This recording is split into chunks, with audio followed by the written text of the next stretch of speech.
there's very few things that I come across that I believe this strongly in, and it's definitely changed our game on our dry treatment protocol. Okay, my name's Eric Bleich, Bleich Family Farms in Hudson, Michigan. Okay. We milk 1,000 cows through the parlor. We're feeding StopLac, the bolus for dry cows since July of last year, 2025. Just the idea of taking high-producing cows down, slowing down their milk production naturally, basically.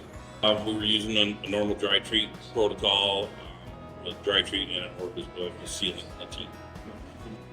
Well, the first difference we noticed was the lack of aggression that the cows have after dry off. The walking around, the mooing, feeling the pain of the udders still swelled up when you stop milking them. And because we did half and half, we did half of our dry cows with the bolus and half of the dry cows with normal dry treat for about 3 weeks, so that we could observe the differences. And my herdsman videotaped the differences of the cows in the barn, and it was just night and day. The cows that received the bolus literally laying down, chewing their cud with a bag, looked like they'd been dried for several days, the day after. And the cows that did not receive the bolus were up walking around, bellowing with udders because they wanted to go back to the park. So it was a very stark difference. We did have some lapses in protocols in the parlor with the dry treat system that ended in some problems with cows' health, and that was another motivation for us to do something different. So the ease of the bolus has eliminated running those cows back through the parlor for dry off. At one time when we run dry cows or milk cows through the parlor to dry them off, you've got 6 guys in there working to, sanitize the teats, administer the dry treat, administer the sealant, and it's a labor-intense protocol. With the bolus, it just takes a couple guys and run through the palpation rail, give them their boluses.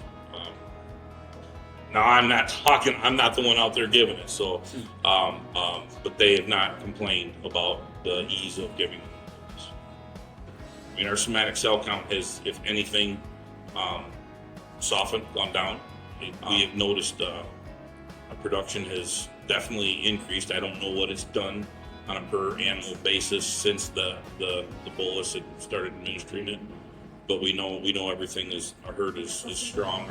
Our components are excellent, and the production is 90 plus. I do know when I compared the bolus with the labor cost, the dry treat cost, the sealant cost, it's about dead even, honestly, and that's not taking into account any health problems from the dry treat, from the sealant. What do you got to lose by trying half and half? To watch your own herd, watch your own cows, see your own difference. And I don't even know how many farms I've told about it and they've started using it. There's very few things that I come across that I believe this strongly in, and it's definitely changed our game on our dry treatment protocol.